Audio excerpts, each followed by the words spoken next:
The cornfield burned in 3 separate places when Henry Walsh pulled his truck off the dirt road. Black smoke rose into the afternoon sky, twisting like angry spirits above his land. He had been checking fence posts near the southern property line when the explosion rattled the earth beneath his boots. For a moment he thought lightning had struck, but the sky stretched clear and blue in every direction. Henry grabbed the fire extinguisher from behind his seat and ran toward the largest blaze. The cornstalks lay flattened in a wide circle, crushed outward from a central point like something massive had fallen from above.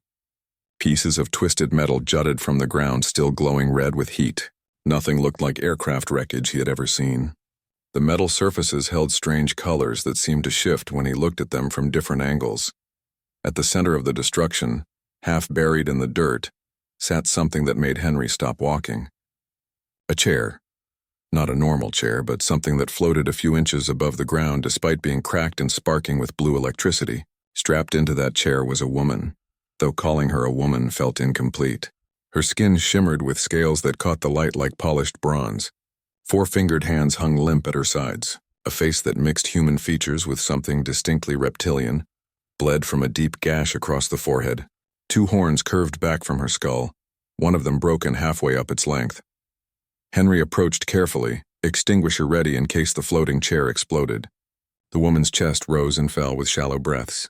Blood, startlingly red and completely human-looking, dripped down her face and onto armor that covered her torso. The armor bore symbols he did not recognize, etched in gold against midnight blue metal. He checked her pulse. Strong enough. The head wound looked bad, but he had seen worse back when he worked as a volunteer firefighter. Henry unstrapped her from the chair, finding buckles that worked just like earth buckles despite their alien origin. When he tried to lift her, he grunted with surprise. She weighed almost nothing, far less than her size suggested she should. The floating chair sparked again, and Henry decided not to risk it exploding while he worked. He grabbed the chair's frame, found it cool to the touch despite the electrical discharge, and dragged both woman and chair toward his truck. It took 3 trips to gather the most intact pieces of wreckage and throw them in the truck bed. Whatever had fallen here, he did not want government types or curiosity seekers finding it before he understood what had happened. His barn offered the privacy he needed. Henry cleared space in the workshop area, pushing aside tools and half-finished projects. He laid the woman on a pile of moving blankets and positioned the damaged chair nearby. Then he grabbed his first aid kit, the good one he kept for emergencies with the livestock. Cleaning the head wound revealed something interesting. Beneath the scales, her skull felt as hard as stone. The cut looked worse than it actually was, already beginning to close on its own. Henry stitched it anyway, using the curved needles he normally reserved for injured horses. She did not wake during the process. 2 hours passed before her eyes opened. They glowed amber, with vertical pupils that contracted instantly in the barn's light. She tried to sit up, gasped in pain, and fell back against the blankets. Her hand moved to her waist, searching for something that was not there. A weapon, probably. "Easy now," Henry said, keeping his voice level and calm like he did with spooked animals. "You took a hard fall. Gave yourself a good knock on the head." The woman stared at him, those strange eyes analyzing everything. When she spoke, the words came out in a language that sounded like gravel rolling down a mountain, harsh clicking consonants mixed with sounds no human throat should make. She stopped, seemed to realize he did not understand, and touched something on her armor. A device that had survived the crash. "Where am I?" Her voice now carried a strange accent, but the words came through clearly in English. "What primitive region is this?" "You're on my farm," Henry replied. "About 40 miles outside a town called Millbrook. Earth.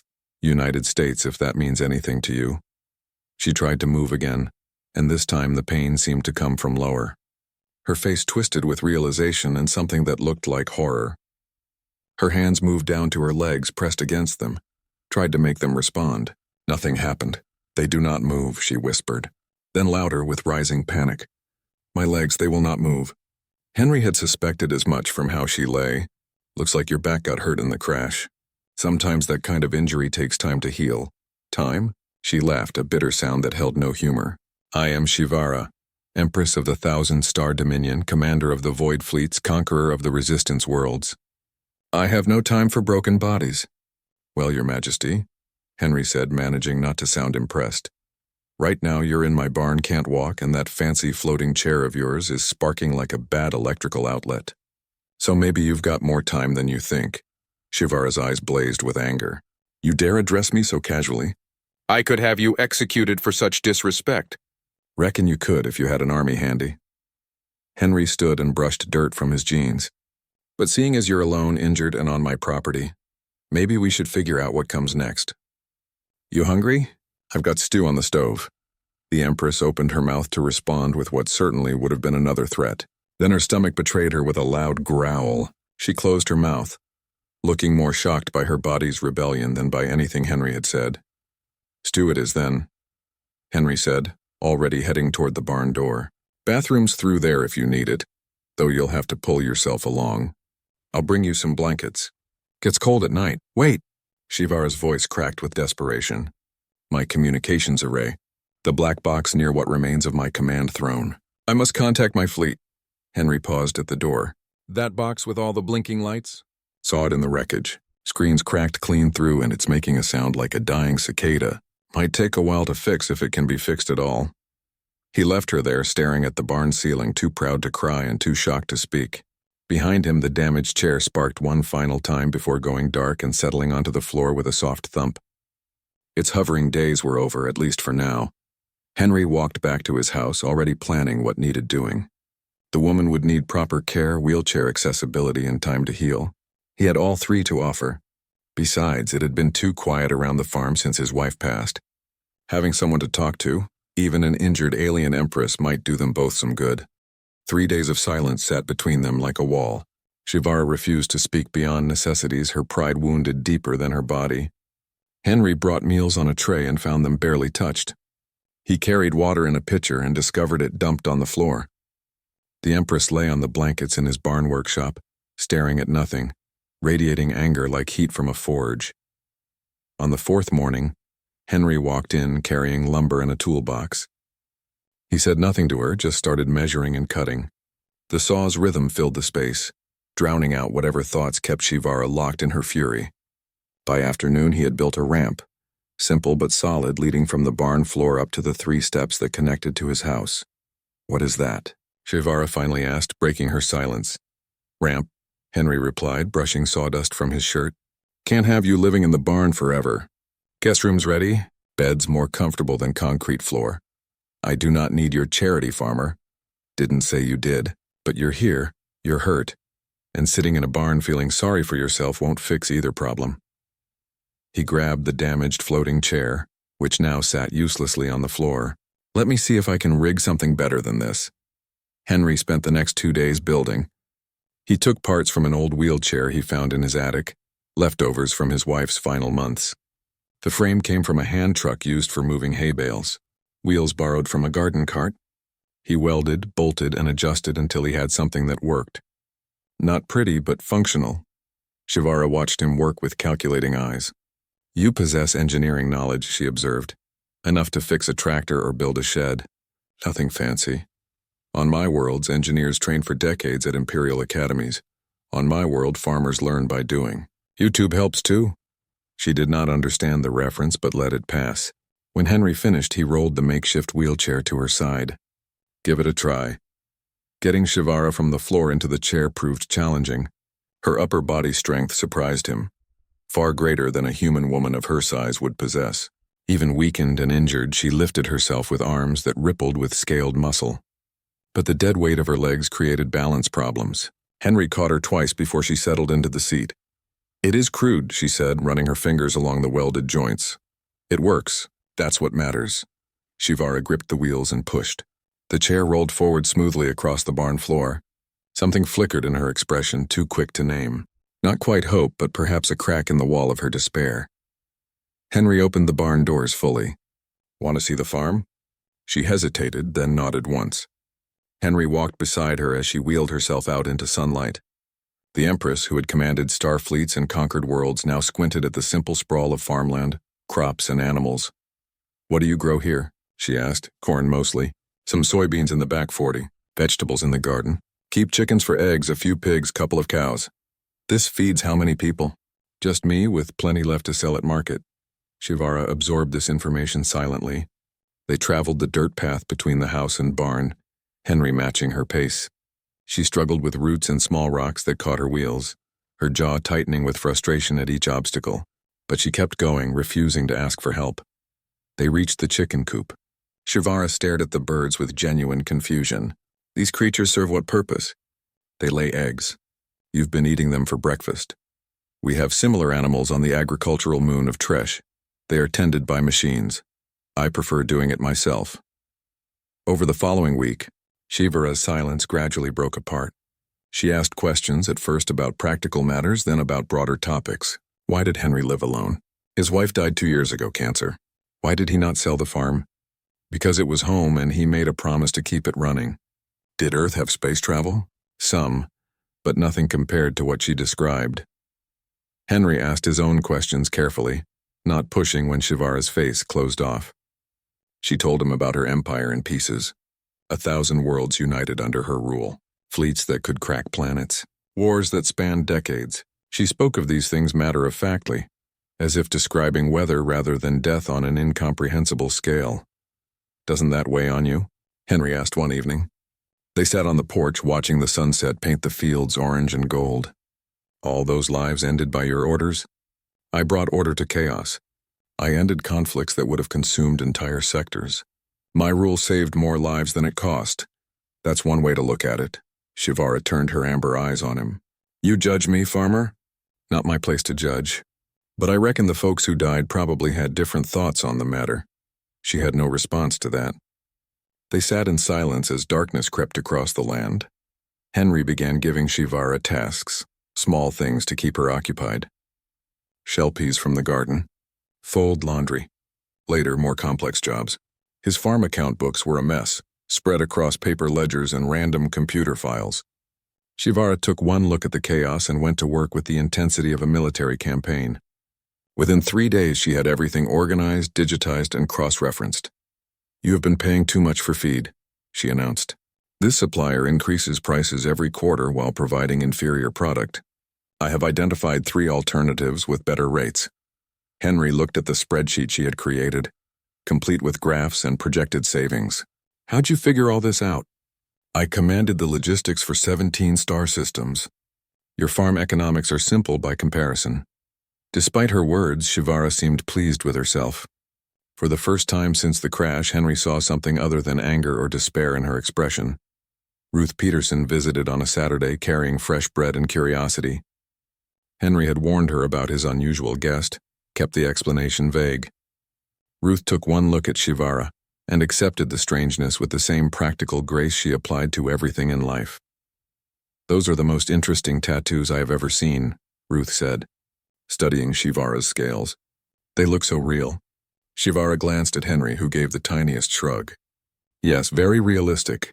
I spent many years on them. Well, they're beautiful. I brought bread. Henry mentioned you've been staying here while recovering from an accident? Something like that. Ruth stayed for lunch, chatting easily about town gossip and her grandson's upcoming college plans. She treated Shivara like any other person, asking about her interests and opinions. The Empress, who had received tribute from planetary governors, found herself discussing the merits of different bread recipes with a retired schoolteacher. When Ruth left, she pressed something into Shivara's hand. Knitting needles and a ball of yarn. Thought you might like a project. Gets boring sitting around all day. I'll teach you next time I visit. After Ruth drove away, Shivara stared at the needles like they were alien artifacts. What am I supposed to do with these? Knit, I'd imagine. I have commanded armies. I have negotiated treaties that shaped galactic politics. You've got time and working hands. Ruth's just trying to be kind. Shivara set the needles down hard on the table. But later that night, when Henry passed by the guest room, he heard the soft clicking of needles and saw light under the door. Progress came in small measures. Shivara grew stronger, her arms more accustomed to pushing the wheelchair. She learned the rhythms of the farm, the feeding schedules and daily chores. Henry caught her watching the chickens with something that might have been contentment. Then the nightmares started. Henry woke to screaming, rushed to the guest room to find Shivara thrashing in bed, fighting invisible enemies. He turned on lights, spoke her name firmly until she came back to the present. She sat gasping, scales slick with sweat, eyes wild. They were burning, she whispered. The ships were burning and I could not reach them. My legs would not work and they all died while I sat helpless. Henry pulled up a chair beside her bed. Want to talk about it? No, okay, he stayed anyway. As dawn crept through the window, Shivara's breathing finally steadied. She looked at him with exhausted eyes. You do not have to remain here. I know. Why do you? Henry thought about his wife, about the long nights he had sat beside her bed in those final months, about helplessness and fear in the simple gift of presence. Because nobody should have to face the dark alone, he said. Something shifted in Shivara's expression. The wall cracked a little wider, letting light through. Rain hammered the farmhouse roof in sheets, turning the dirt roads to mud and the fields into temporary lakes. Shivara sat at the kitchen table, her wheelchair pulled close while she worked through Henry's tax documents. Numbers covered the story. Screen of his old laptop organized with military precision. She had been at it for 3 hours, occasionally muttering in her native language about human accounting practices. Henry worked at the counter, preparing lunch. The simple routine had become comfortable over the past few weeks. Shivara reviewed his finances, suggested improvements to crop rotation patterns, and occasionally asked questions about Earth customs that made him laugh at their innocence. Yesterday, she had asked why humans did not simply synthesize all their food.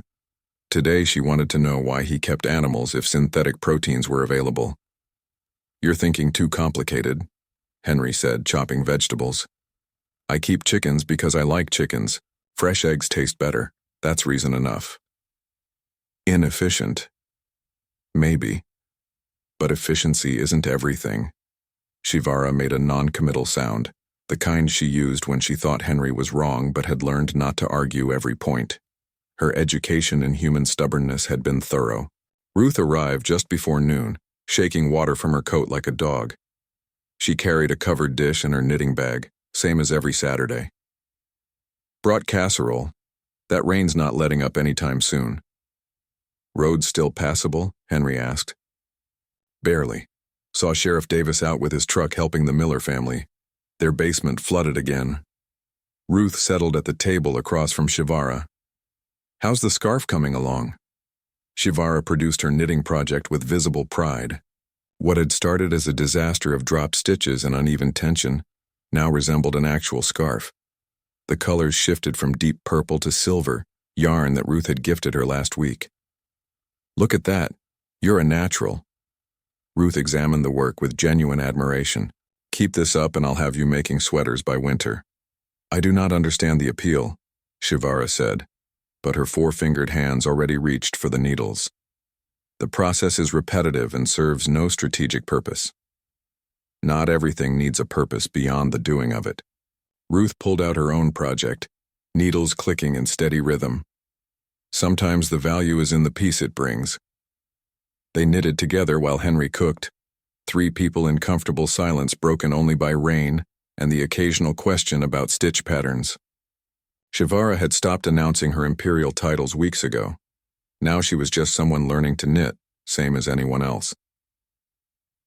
After lunch, Henry retreated to his office to handle paperwork that could not be delayed. Shivara wheeled herself to the window, watching water pour from overloaded gutters. The farm looked different in heavy rain, colors muted and distances shrunk by gray curtains of water. Penny for your thoughts? Ruth asked, joining her at the window. An idiom I have learned. You offer small currency in exchange for knowing my mind. That's about the size of it. Shivara traced patterns on the fogged glass. I was thinking about waste. On my worlds, this water would be captured, filtered, distributed through central systems. Nothing left to chance or nature's mood. And here it falls where it wishes. Henry simply accepts it, even welcomes it for his crops.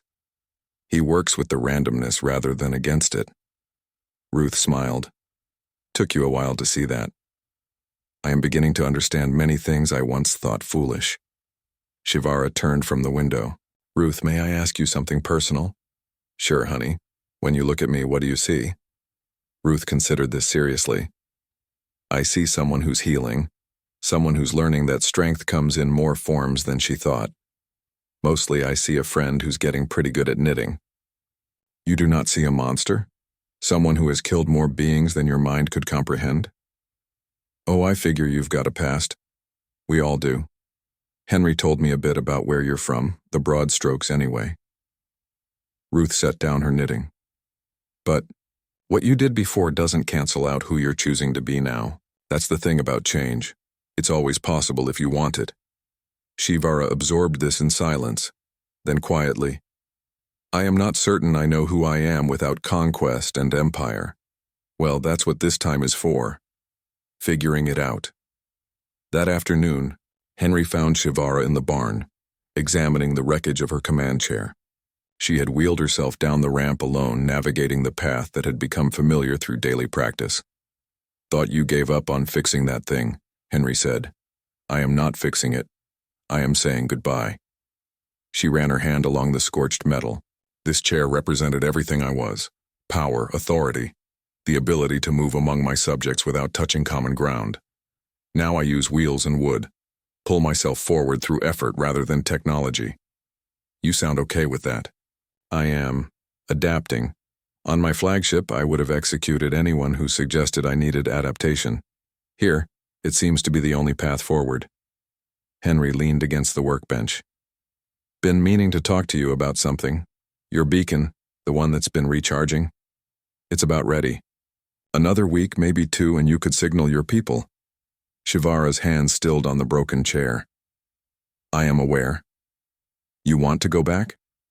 The question hung between them like the rain outside, persistent and unavoidable. Shivara turned her wheelchair to face him directly. I do not know. For weeks I have waited for this moment, planned for it. My empire needs me. My loyalists fight a civil war that I should be commanding. Worlds burn while I sit here learning to knit and balance farm accounts. She gestured at herself, at the crude wheelchair and human clothes she now wore. But the thought of returning to what I was before fills me with something I have never felt. Fear, not of my enemies but of myself. That's called growth, Henry said. Means you're seeing things different than you did. My tactical advisors would call it weakness. Your tactical advisors aren't here. You are. And you get to decide what strength looks like now. Shivara laughed, the sound bitter but not entirely without humor. A farmer teaches an Empress philosophy. The universe has a strange sense of irony. Universe has a way of putting us where we need to be, not where we think we should be. They sat together in the barn, listening to rain drum on the roof.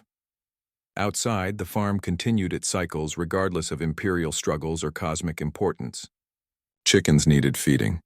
Cows required milking. Vegetables grew at their own pace, unbothered by the concerns of empires.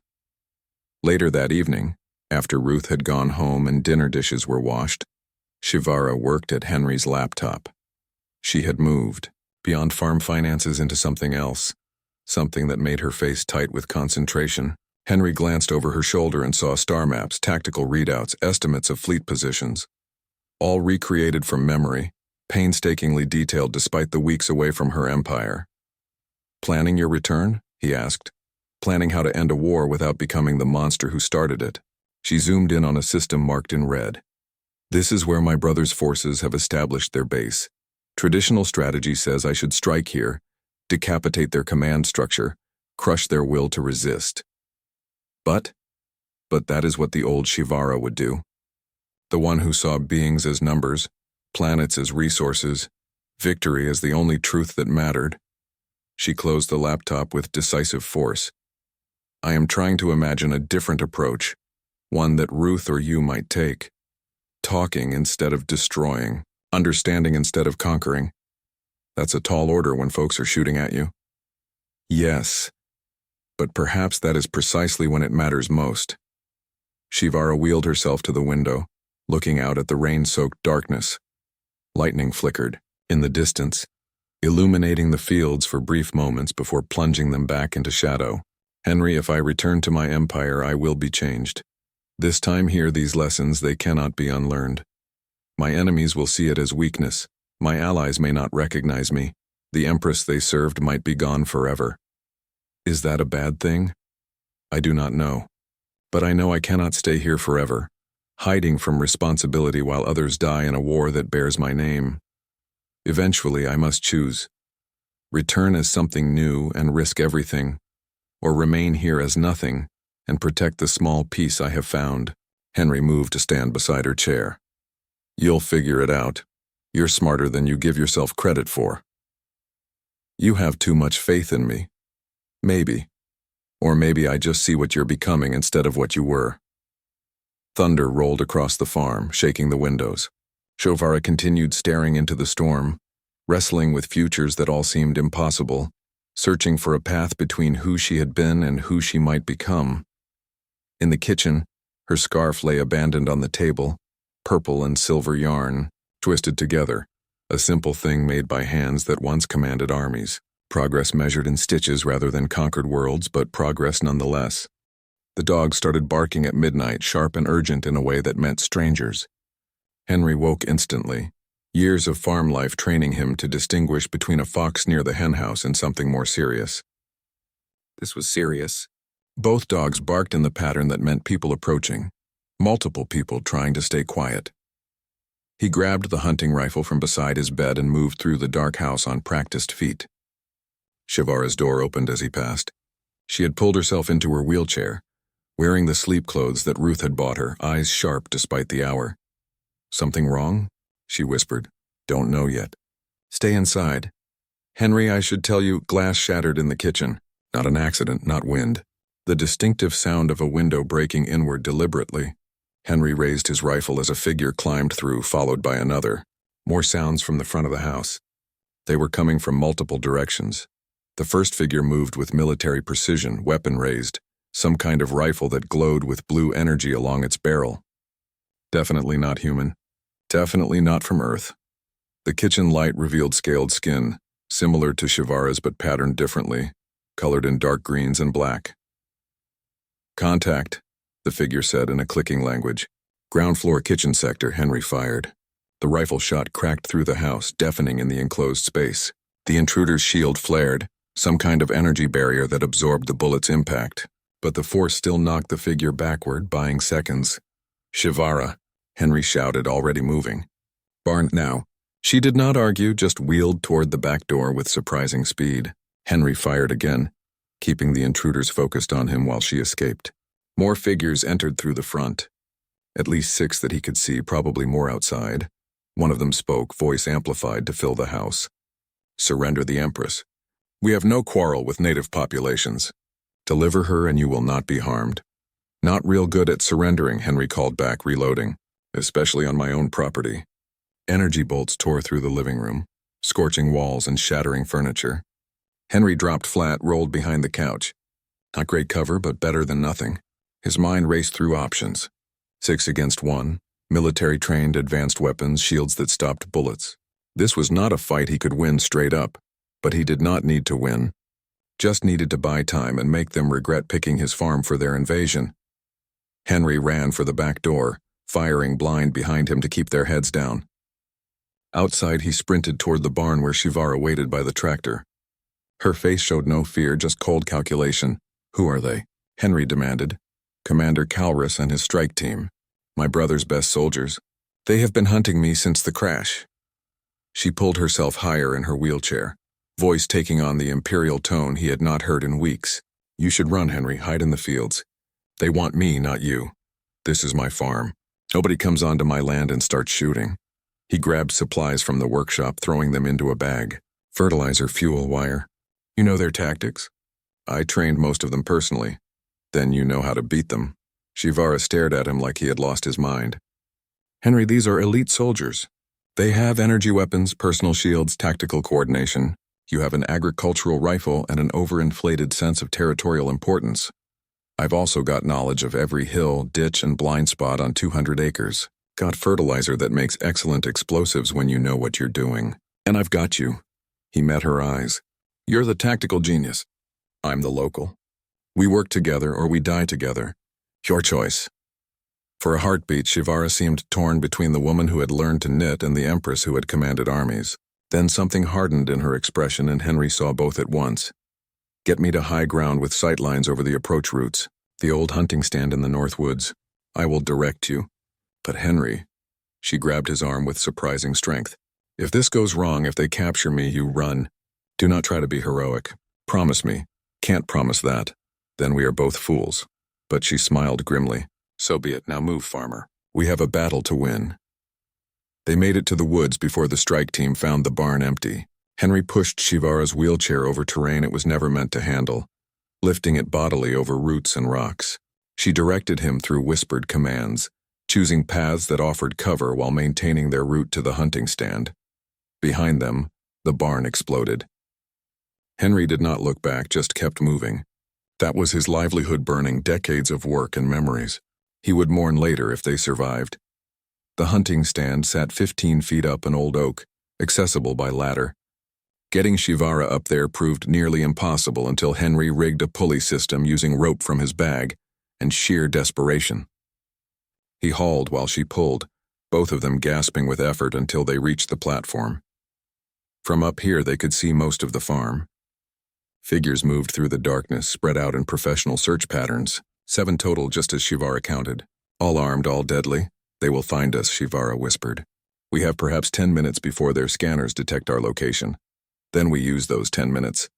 Henry pulled out his phone, fingers moving quickly. Got some folks I can call. Ruth has a shotgun and a mean streak when she's mad. Sheriff Davis owes me favors.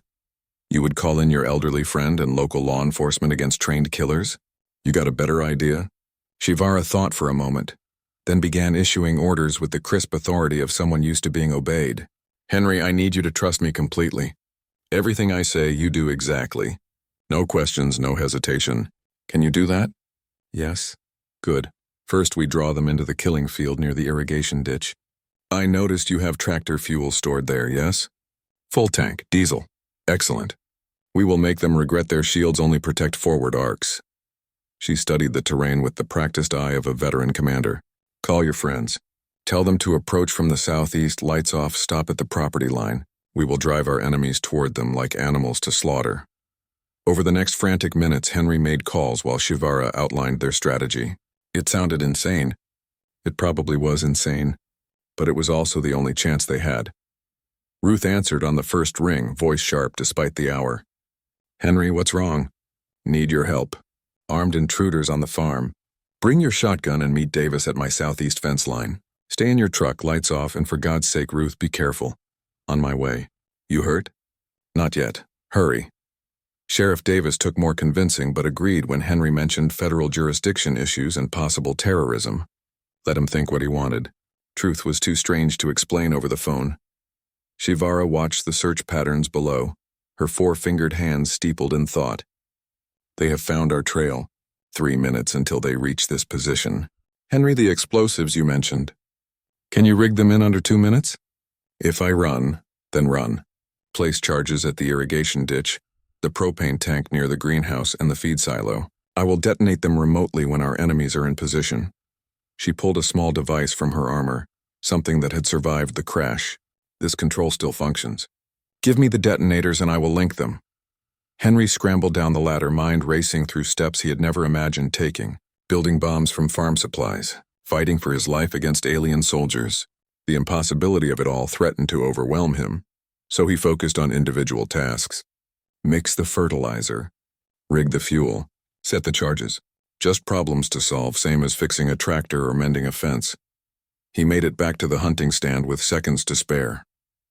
Below, figures converged on their position, weapons raised, moving with coordinated precision.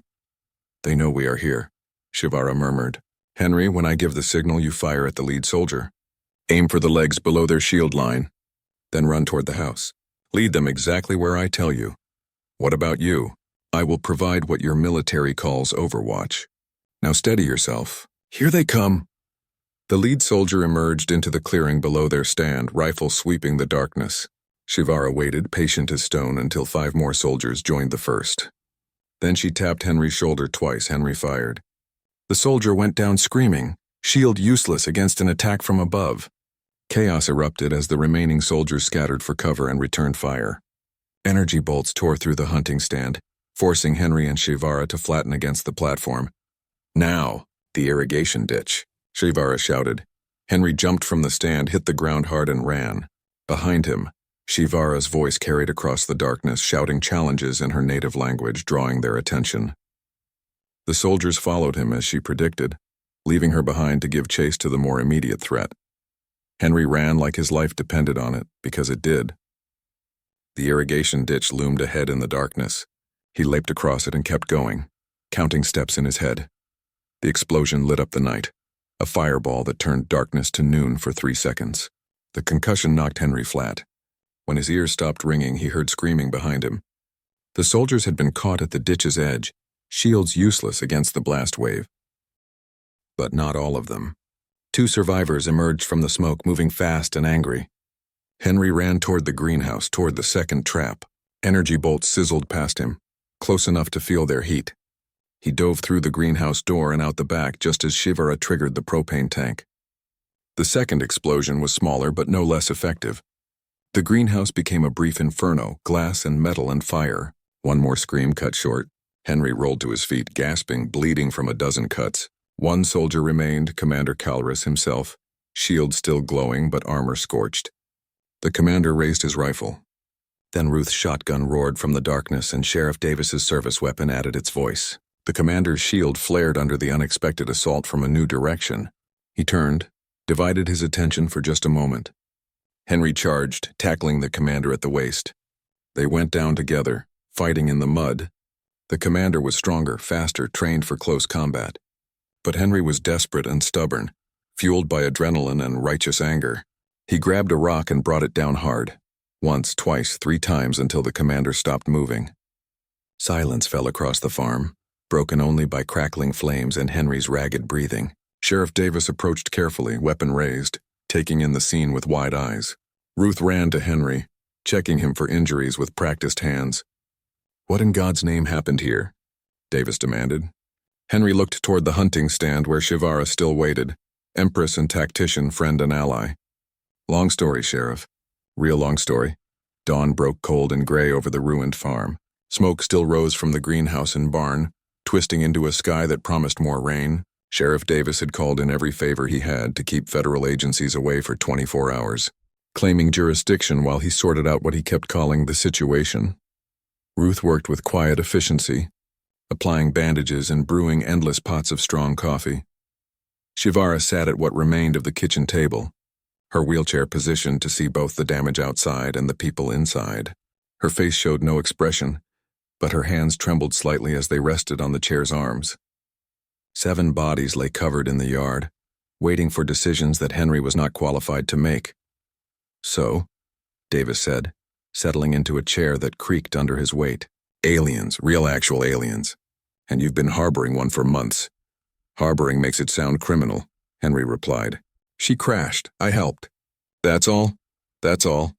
Davis laughed without humor. "Henry, there are dead alien soldiers on your property. Your barn is ashes. Half your equipment is destroyed. And sitting at your table is someone who claims to be the ruler of 1,000 worlds." He rubbed his eyes. "I should call this in. This is so far above my pay grade it might as well be on the moon." "But you are not going to," Shivara said. "Not a question, a statement. Because you are a practical man who understands that involving your government would create complications that benefit nobody." "Don't tell me what I understand, ma'am. I don't care if you're an empress or whatever. In my county we follow laws. Then let me make this simple, Sheriff." Shivara rolled her wheelchair forward slightly. "Within 2 days my loyalist forces will arrive to retrieve me. They will offer significant compensation for the damage to Henry's farm and for his assistance. They will remove all evidence of last night's battle. Your superiors will never need to know the details. You can write this off as a gas explosion and military training accident. You're asking me to lie. I'm offering you a solution that protects your friend and avoids an interstellar incident." She gestured at Henry.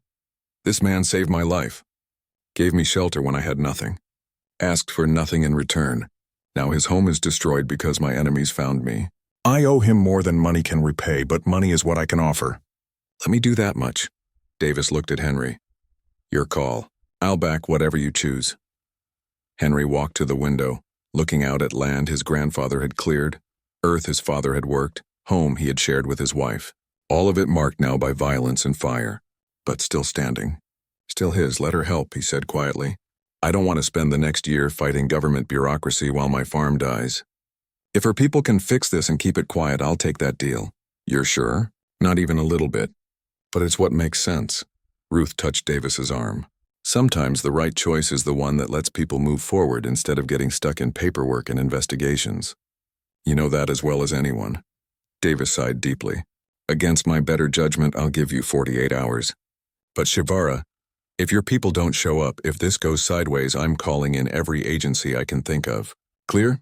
Perfectly, Sheriff. You have my word, which in my culture is worth more than contracts or laws. After Davis left, Ruth began cleaning up broken glass while Henry assessed the damage outside. The house was salvageable. The barn was a total loss. His tractor had taken shrapnel from the irrigation ditch explosion and would need major repairs. Insurance would cover exactly none of it, not without questions he could not answer.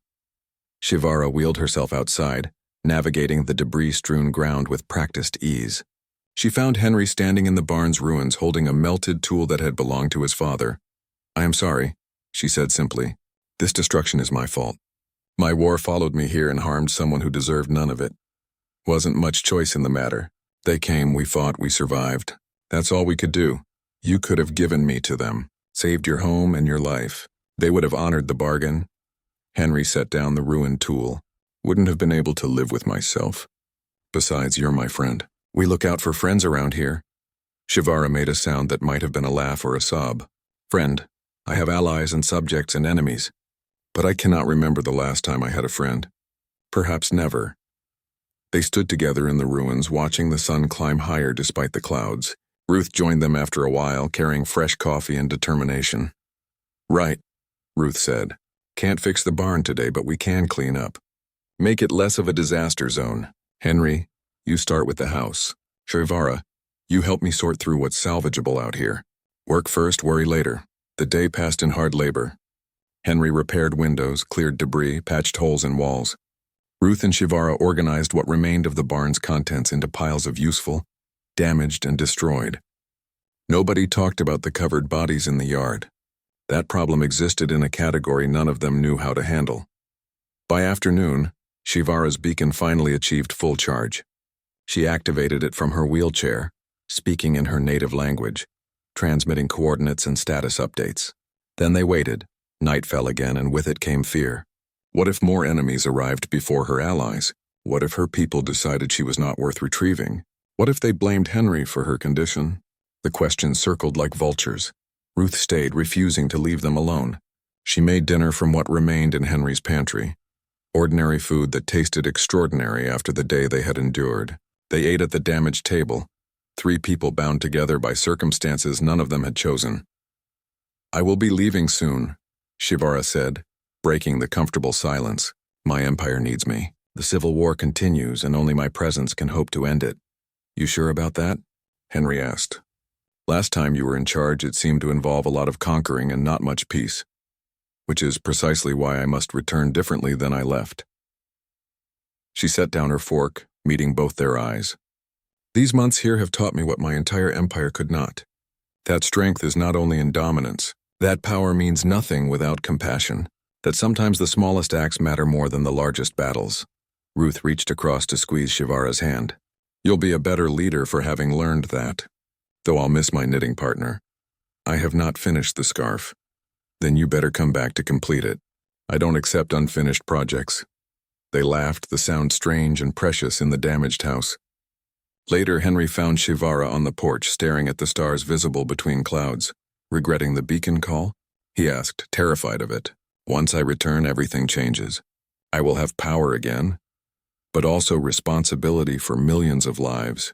The comfort of being nobody, of simply existing without the weight of empire, will be gone forever.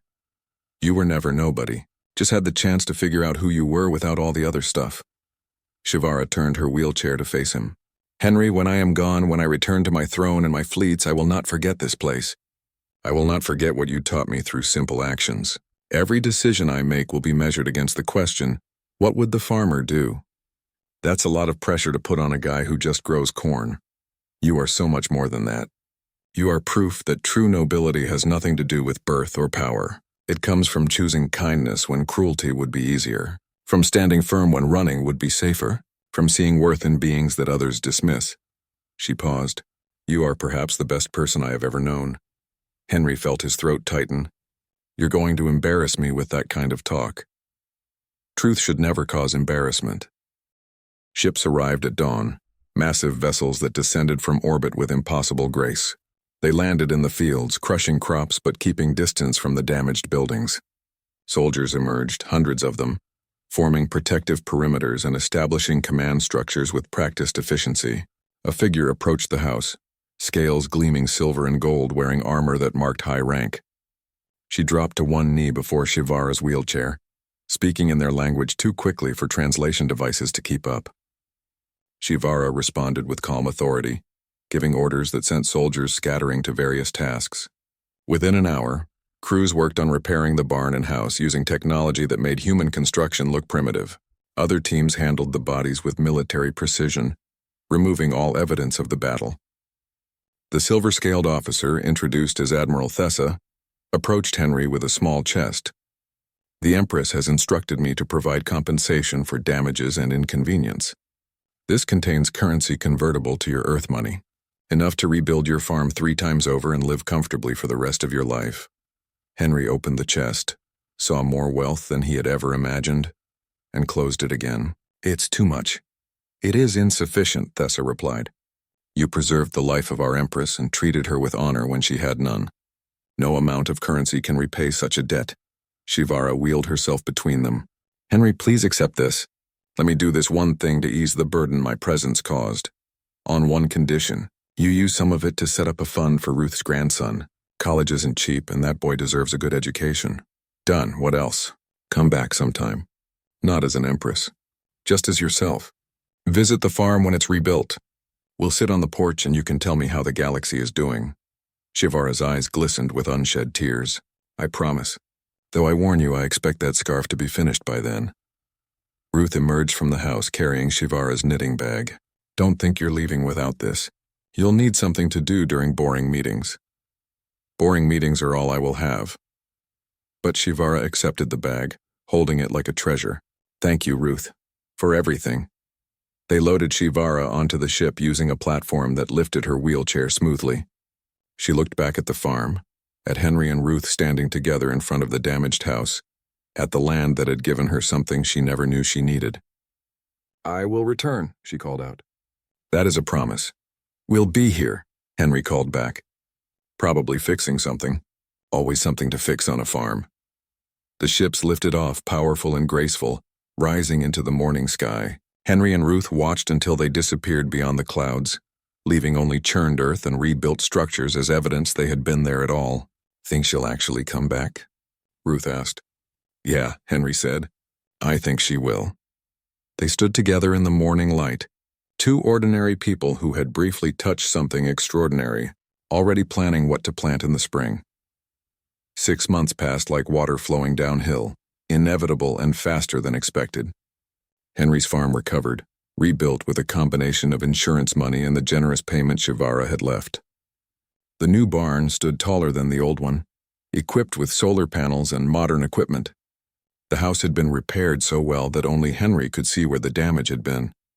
Ruth visited every Saturday as always, bringing food and stories from town. They never spoke about the battle or the aliens who had crashed into their ordinary lives.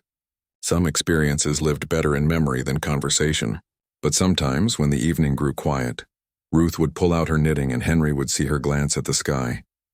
Life returned to its rhythms. Plant, tend, harvest, rest. The seasons turned as they always had, unconcerned with empires or the affairs of distant stars. Henry worked his land, cared for his animals, and tried not to think too much about a dragon empress in a wheelchair who had learned to knit in his kitchen. Then, on a Tuesday morning in early spring, the ships returned. Henry saw them coming from his tractor, 3 vessels descending with the same impossible grace as before. His heart jumped, though he could not say whether from fear or excitement. Maybe both. The ships landed in the same fields as before, crushing the early wheat he had planted. Henry sighed. Some things never changed. He drove his tractor to meet them, taking his time, refusing to appear too eager. The landing ramp descended and figures emerged. Soldiers first, establishing perimeter as before. Then Admiral Thessa, her silver scales catching the morning sun, and finally wheeled between two guards, Shivara herself. She had changed, though not in ways immediately obvious. The scales held the same bronze sheen. The eyes still glowed amber. But something in how she held herself spoke of weight carried and battles fought, experience written in posture rather than scars. Her wheelchair had changed too. No longer the floating chair of command or Henry's crude wooden construction, but something between both.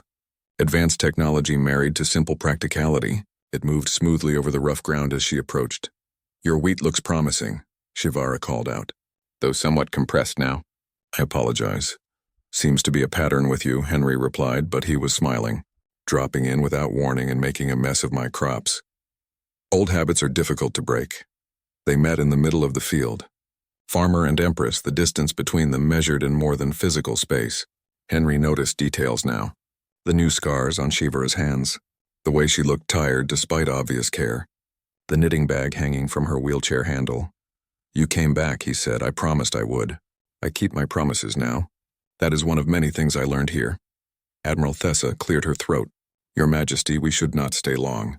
The Council expects your return within 3 standard hours. The Council can wait. I have traveled 3 star systems to visit my friend. They will survive a few more hours without my presence." Shivara looked up at Henry. "Is Ruth available? I brought something for her grandson. She's in town, but I can call her. She'll want to see you. Then please do. I have much to tell you both." They gathered at Henry's house, sitting on the rebuilt porch with coffee and the kind of comfortable silence that only exists between people who had shared something significant. Shivara presented Ruth with a small device that projected images in 3 dimensions. "This contains scholarship information for your grandson, full tuition to any university on Earth, plus a stipend for living expenses and research funds. No strings attached. Just a gift from someone who learned the value of education late in life." Ruth's hands shook as she held the device. "This is too much. It is exactly enough. Let the boy learn. Let him grow. Perhaps he will change his world the way his grandmother helped change an empire." "What do you mean?" Henry asked. Shivara settled back in her wheelchair, organizing her thoughts the way she once had organized military campaigns. "After I returned, I spent 3 weeks in medical facilities. They wanted to fix my legs, restore my ability to walk. The technology exists. A simple procedure would have returned my mobility completely." "But you didn't do it," Ruth observed. "No. I chose to remain as I am. This wheelchair is not a limitation. It is a reminder. Every day I must navigate spaces not designed for me. Every day I experience vulnerability. Every day I remember being helpless in a barn, dependent on the kindness of a farmer who had no reason to help me." Shivara looked at Henry directly. "This discomfort keeps me honest. It prevents me from forgetting what truly matters." "That's a hard path to choose," Henry said. "Leading an empire is a hard path regardless. I might as well walk it, so to speak, with humility baked into every moment." She told them about the months since her return, the negotiations with rebel factions that had lasted weeks instead of the days her advisors wanted, the establishment of councils that gave voice to planets previously conquered and silenced, the slow, painful transformation of an empire built on domination into something that resembled cooperation. Many of my oldest allies left. They could not accept an empress who listened instead of commanded, who asked for input instead of demanding obedience. Shivara's voice held grief but no regret. Admiral Thessa remained. She said I had finally become the leader she always hoped I could be. "Sounds like you're doing well," Ruth said. "I am doing what is necessary. Well is relative." Shivara pulled out her knitting from the bag. The scarf had grown significantly, now long enough to wrap around twice. I finished it during a particularly tedious budgetary meeting. Turns out knitting is excellent for maintaining patience when planetary governors argue about trade routes. Ruth examined the work critically. "Your tension still needs work on the edges, but this is good. Really good. Ready for a more complex pattern? I was hoping you would say that."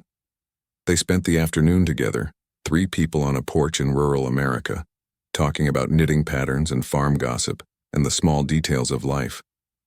Shivara shared stories about her empire, but carefully, focusing on the peaceful changes rather than the violence that had been necessary to achieve them. Some things did not need to be said. As the sun began its descent toward the horizon, Admiral Thessa approached the porch. "Your Majesty, we truly must depart soon. The council session cannot be delayed further." Yes, I know. But Shivara made no move to leave immediately. Instead, she looked at Henry and Ruth with something that might have been sadness or gratitude or both mixed together. "There is one more thing I came to ask. Henry, your farm has become something of a legend among my people, the place where the Empress learned humility. I would like to establish this land as a protected cultural site, not just for my empire, but as a meeting ground, a neutral space where negotiations can happen away from the formality of throne rooms and council chambers." Henry blinked. "You want to use my farm for peace talks? If you agree, you would maintain full ownership. Live here as you always have. But occasionally, when difficult conversations need to happen, diplomats would come here to remember that beneath all our titles and power, we are simply beings trying to find our way. What better place for that than land that taught me the same lesson? That means more aliens showing up unannounced?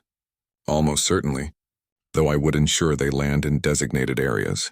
No more crushed wheat unless absolutely necessary." Henry looked at Ruth, who shrugged. "Your farm, your choice. Though I'd like to meet some of these alien diplomats, see if they need knitting lessons." "All right," Henry said, "on 2 conditions. First, any visiting diplomats help with farm chores while they're here. If they're going to use my land, they can feed chickens and collect eggs. Second, you come back when you can. Not for official business. Just to visit." "I accept both conditions." Shivara extended her hand and Henry shook it, 4 fingers against 5, sealing an agreement that would ripple across star systems in ways neither of them fully understood yet. As Shivara prepared to leave, she paused at the ramp to her ship. "Henry, Ruth, I want you to know something. In my culture, we have a concept that does not translate well to your language. It means something like chosen family beyond blood. You are that to me. Both of you. Whatever happens in my empire, whatever challenges I face, I will always have this place to return to. This home. Thank you for giving that to someone who did not know she needed it." "You're always welcome here," Ruth said, wiping at her eyes. "Even if you crush the wheat." The ships lifted off as twilight painted the sky purple and gold. Henry and Ruth watched them go, standing together in the gathering darkness. 2 ordinary people who had changed an empire simply by being themselves. "Think she'll actually use the farm for peace talks?" Ruth asked. Knowing her, absolutely. Better start preparing guest rooms. Better start teaching aliens about earth farming. Can you imagine some fancy diplomat trying to milk a cow? They laughed, the sound carrying across fields that had seen violence and healing, destruction and rebuilding, endings and beginnings. The land endured as it always had. But now it held something new. Purpose beyond sustenance. Meaning beyond simple survival. Spring advanced into summer. The wheat grew tall despite the landing scars. Henry's days filled with work and weather and the small satisfactions of a life well lived. And sometimes when he sat on his porch in the evening, he looked up at the stars and smiled, knowing that somewhere up there, an Empress sat in her wheelchair, knitting her way through boring meetings, remembering the lessons learned in a barn. 3 months later, the first diplomatic envoy arrived. Representatives from 2 systems that had been at war for generations, brought to Earth specifically to negotiate on neutral ground. Henry taught them to feed chickens. Ruth taught them to knit. By the end of their week-long stay, they had hammered out a peace treaty and started a tradition that would last decades. The farm became known across the empire as the place of simple truths, where beings came to remember that beneath all their differences, they shared the basic needs of life: food, shelter, kindness, understanding. The things that Henry had offered freely to a crashed Empress who had expected none of it. Years passed. The farm hosted hundreds of negotiations, prevented dozens of wars, saved countless lives. Historical records would note this as a turning point in galactic relations, the moment when cooperation began replacing conquest as the dominant paradigm. But Henry never thought of it that way. To him, it was just his farm, a place where things grew, where work got done, where friends gathered on the porch. That it happened to be saving the galaxy was nice, but not as important as making sure the chickens were fed and the fences were mended. Shivara visited when she could, usually once or twice a year. She would arrive without ceremony, wheel herself to the porch and spend a few days being nobody in particular. just a friend who knitted and talked about everything and nothing. Those visits became the moments Henry treasured most. Brief respites where an empress could simply exist without the weight of worlds pressing down. On one such visit, during a quiet evening with fireflies dancing in the fields, Shivara looked at Henry and said, "Do you ever regret it? Helping me that first day? Your life would be simpler if you had just called your authorities and let them handle the crashed alien in your field." Henry considered this seriously. Simpler, maybe, but not better. This life, with all its complications and crushed wheat and diplomatic envoys learning to collect eggs, it's worth more than simple ever could be. You are a wise man, Henry Walsh. Nah, just a farmer who tries to do right by people, even when those people happen to be alien empresses. They sat together as night deepened, two friends who had found each other through impossible circumstances and chosen to build something meaningful from the connection. Above them, stars shone down on a farm that had become a beacon of hope for 1,000 worlds. And in that moment, everything was exactly as it should be. Simple, complicated, and absolutely perfect in its imperfection. The Dragon Empress had arrived in a rehabilitation chair, broken and helpless. She had never expected the farmer's kindness, but she had received it, learned from it, and carried those lessons to the stars. Sometimes the smallest acts of compassion create ripples that change the universe. Henry had proven that truth without ever intending to, and that made it all the more powerful. The story continued as all good stories do. New chapters were written with each diplomatic visit, each peace treaty signed on a farmhouse porch, each lesson learned in the simple act of caring for the land and each other. But the foundation remained constant. Kindness given freely, help offered without expectation of return, the choice to see worth in others regardless of their past. These things, Henry had discovered, were more powerful than any empire, more lasting than any conquest, more valuable than all the stars combined. And they started with one simple decision in a cornfield on an ordinary Tuesday afternoon: to help someone in need, to offer shelter to the fallen, to extend a hand without knowing what it might cost or what it might create. That was the real story. Not of empires and battles and diplomatic treaties, though those were part of it, but of one man who chose kindness and changed the galaxy because of it. The Dragon Empress arrived in a rehabilitation chair, but she left with something far more valuable than mobility. She left with understanding. And that made all the difference.